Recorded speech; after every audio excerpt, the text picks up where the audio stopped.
राधे राधे दोस्तों। दुआ खाली जा सकती है लेकिन बद्दुआ असंभव, कभी खाली नहीं जाती।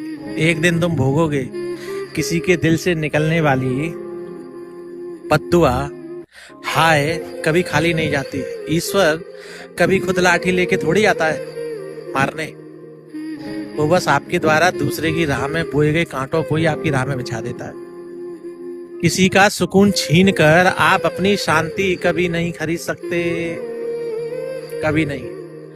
बद्दुआओं का कोई शोर नहीं होता, पर अब ये असर करती हैं तो बड़ी बड़ी सल्तनतें राख हो जाती हैं। उस दिन चौंकिएगा मत जब तुम्हारे ही कर्म तुमसे मिलने आएंगे।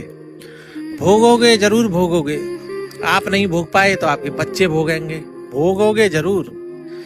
किसी को उजाड़ कर बसे तो क्या बसे, किसी को रुलाकर हंसे तो क्या हंसे। राधे राधे दोस्तों।